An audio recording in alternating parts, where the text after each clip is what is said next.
Can you hear me? No, the mic is not The working. mic is just for that's the thing with mic. It's only for the online people. Oh, so I really have to scream then. Yeah, Okay. you just have to yell at Okay, But okay. everyone can also move. I'll do my best to shout and just wave if you can't hear me. Yeah, so welcome everybody. My name is Miriam Denov.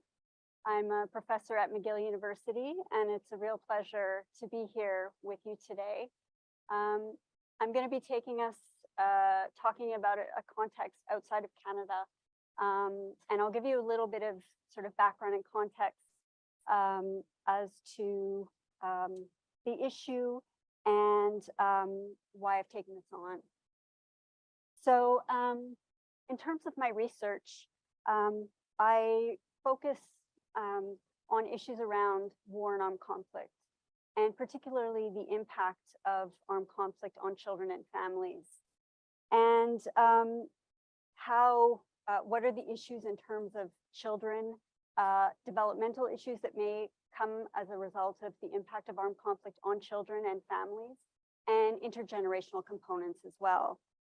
And this work has taken me to several post-conflict, post-war contexts, where through in-depth partnerships on the ground and through in-depth field work, I've really sought to garner the perspectives of children themselves, as well as their family members, on long-term impact and effects of armed conflict. And as part of this work, I've been looking at sexual violence during war. And as we've seen increasingly, is that sexual violence has increasingly been used as a weapon of war with regularity in contemporary war, transcending countries and contexts, and often serving as a way to intimidate the enemy, as a form of gendered power relations, and also as a form of ethnic cleansing. So where has this been more evident?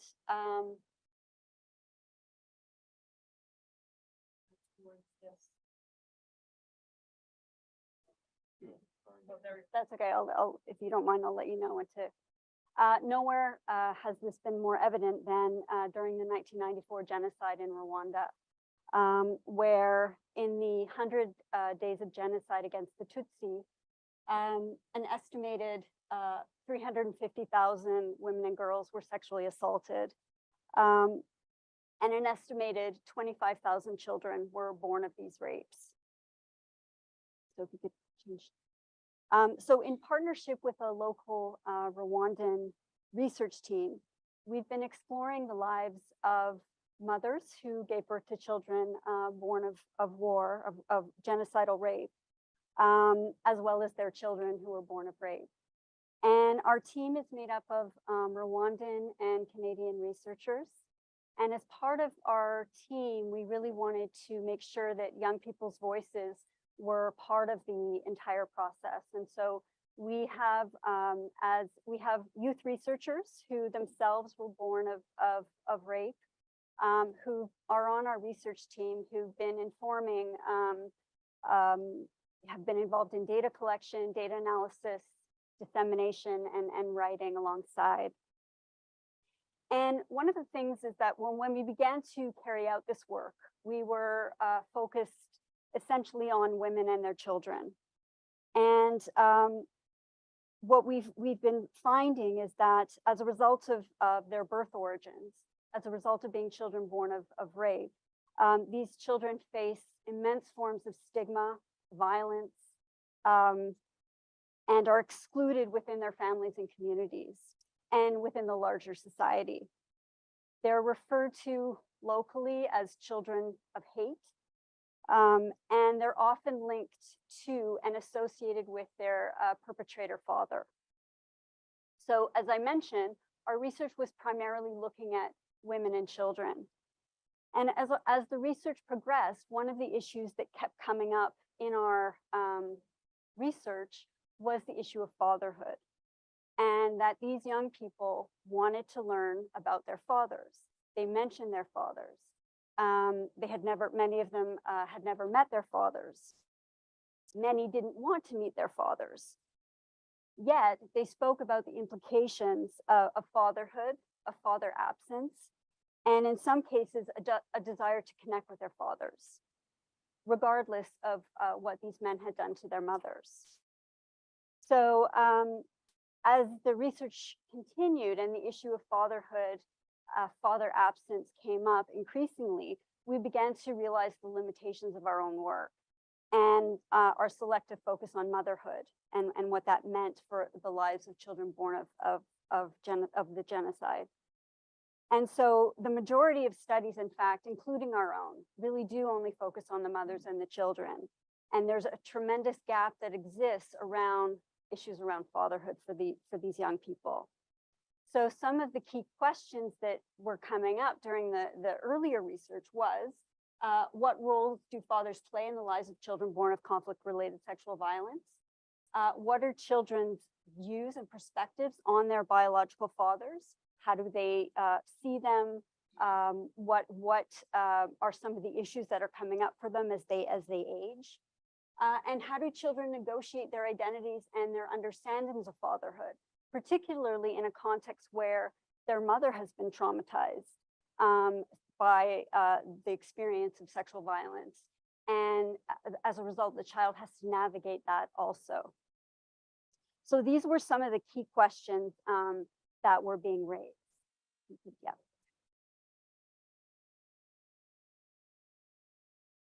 So just briefly, in terms of the methodology for the study, so we interviewed 60 young people, 29 female identifying, 31 male identifying. All of them were, they were all born in 1995, either age 20 or 21 at the time of data collection. We used qualitative interviews, which were conducted by all members of the team, including the youth researchers who we trained to collect data. Focus groups that were largely conducted by the young people themselves in a peer support kind of context.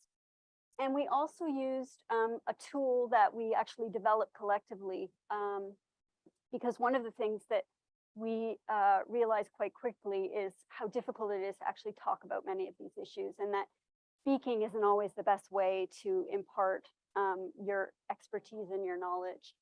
And so we used what we call the River of Life, which was a sort of an autobiographical mapping tool, where people are asked to sort of map out their lives using the metaphor of a river. And I've given you sort of one example here of describing one's life using this metaphor. And it really helped the young people explain their lives, some of the ups and downs, the ebbs and the flows of what they were going through.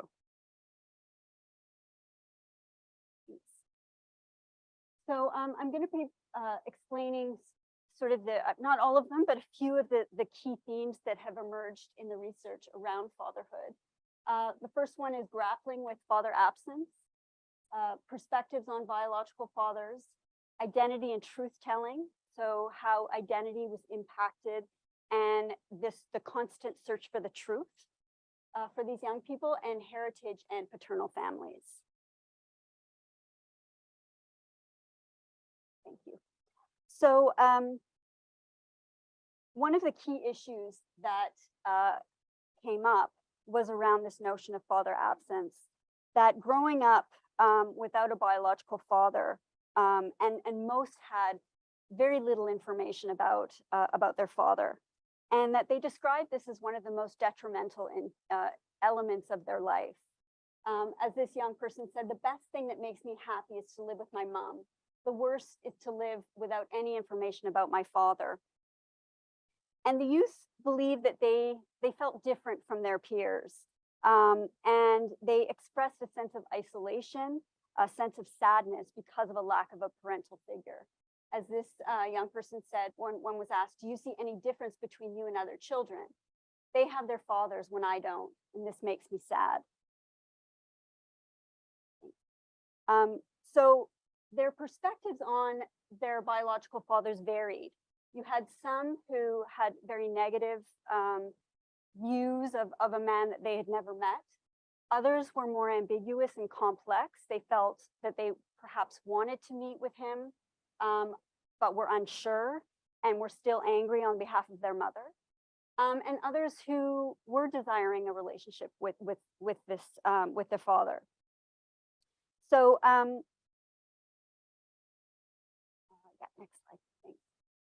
So just to give you a few examples, here is an example of a young person who didn't want to have anything to do with his father. My mother just told us he was in prison. If he's still there or not, we don't know. But personally, I don't want to know anything about him because of the things that we've been through. I don't love him, my father, because he raped my mother, and this has had consequences on her life. But there were others, as I mentioned, that were more ambivalent. One of the things that's important to keep in mind was the ambivalent relationships that they also had with their mothers, in the sense that, and perhaps not surprisingly, that for the mothers, these children were often symbols or reminders of an extremely traumatic period or event in their life that they endured at the child's father. And so in the context of a strained mother-child relationship, these young people also imagined that because they weren't getting along with their mother, perhaps they might have a relationship with it that could provide some form of support and care. And so some expressed an intimate need and desire to meet and reconcile with their father and comes to terms with the suffering that had been caused. And this one was particularly profound to me when he said it. Though my father was a killer, I need to know him and his family, and if necessary, to reconcile amongst ourselves. And another young person said, yes, I need to know my father. Why? Because he's my father. Next slide, thank you. The other element that came into play was around identity and truth-telling. So many of the young people described how they had questioned rigorously their mothers over the years regarding details of their father's identity. Who was he? Tell me about him. Tell me about my father. And for many women who were victims of gang rape or multiple rapes, any information around paternal identity was impossible. And this was also a topic, as I mentioned before, that involved extreme pain and sensitivity for the mothers themselves, that even talking about it brought trauma, of course. And so, and also one of the other elements is that the mothers were trying to protect their children, that they didn't want them to be further stigmatized within the community, and so felt that talking about it was only going to bring more harm. And so the silence, in a way, was a coping mechanism and a way of protecting the children. And yet the young people often talked about how their identities were shrouded in silence, and that the shame and stigma was there nonetheless, and within their families and within their extended families. And so this silence and the mother not being willing to talk about their identity, about their birth origins, was particularly powerful for the young people. Next slide, thank you. This young person said, I don't know my biological father. I heard that he died during the genocide, but to be honest, what affects me the most is that my mom doesn't want to tell me who my father is. I'm always wondering why she doesn't want to tell me who my father is. Another young person said, still, she doesn't want to talk about my dad. As long as she doesn't want to talk about my dad, who he was, how he died, it's not going to work with me. I ask her, but she doesn't want to talk. So a key component of the mother-child relationship was this desire for truth-telling. And the young people wanted desperately to know about, as I mentioned, their birth origins and their fathers. And this seemed to have a huge impact on their relationship with themselves and also the relationship with their mother. Next slide, thanks. So the final theme that I'm going to talk about today is heritage and the paternal family. And again, this idea of identity construction. And that paternal heritage was linked to a sense of belonging and a sense of identity. And the participants reported that the lack of knowledge regarding their paternal roots was a barrier to the construction of their identities. Next slide. As this young person said, we have difficulties accepting ourselves because we don't know our origins. We don't know our fathers and our families, so it becomes a problem for us. And while most of the participants had grown up in the homes of their mothers, some young people actually had fleeting contact with their biological fathers.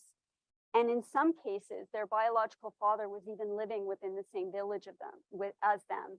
And so they knew who he was, and they often crossed paths. Next slide, thanks. So this young person said, do you see him in the road? Yes, very often, but we don't talk. He passes and I never wish to talk with him. So he never greets or acknowledges you, never. Another young person said, sometimes, for example, when I go to church, I see my father. There's no problem between us. So, and a minority also described experiences of inclusion and positive relationships with the paternal family members. So for those who actually met their paternal family, that this had been a positive experience. And they talked about how this relationship with the paternal family had changed over time. Next slide, thanks. I don't know him, my father, but I know his family, and it's good to know them. Although they are the cause of my problems, when I was young, they didn't care about me. Now they consider me as if I'm like their other children. Next slide. And this next young person said, I was 19 years old when my mother informed me about what happened. She did this because my father's family expressed the wish to come and see me. I was so sad. Before, I thought I didn't have any relatives from my father. I was so surprised as I didn't know anything about them before. They came and I accepted my history. So these were, over time, depicted as positive elements and being able to kind of link themselves with their roots, their family history, and their identity. Next slide. So the key elements that we learned about this issue around fatherhood, that father absence represented a negative factor that was related to peer isolation, economic marginalization, and stigma. And the participants' narrative showed that having been conceived through sexual violence negatively shaped their sense of identity. And consistently, youth expressed confusion, shame, anguish when speaking about their origins and their fathers. But this study shows that children born of rape are deeply affected by the intergenerational legacy of sexual violence in a context of father absence and strained familiar relationships. So, for example, in Rwanda, they're not actually considered victims of the genocide. And so they're not provided with any kind of support specifically that survivors would receive, for example, financial or otherwise. And Rwanda has a cutoff of, if you're born in 1995, you're not considered a survivor. So these children, although they are stigmatized and experience violence by the community and within their families, they are not considered victims of the genocide, even though they feel it every day. And I think that that was one thing that the young people talked about a lot, is that we are victims of the genocide, and yet we're not being recognized as such. And that these young people face father-related challenges in the post-genocide context, including struggles with conflictual self-identity, tension and conflict with their mothers concerning their fathers, and rejection in some cases from the paternal family.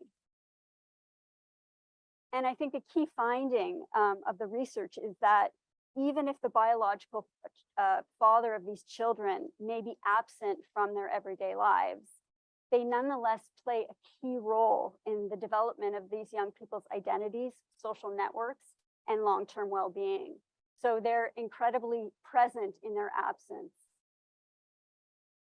And that the views of the young people demonstrates how fathers and fatherhood can't be ignored when we talk about interventions and the development of programs and supports for children who are born of conflict-related sexual violence.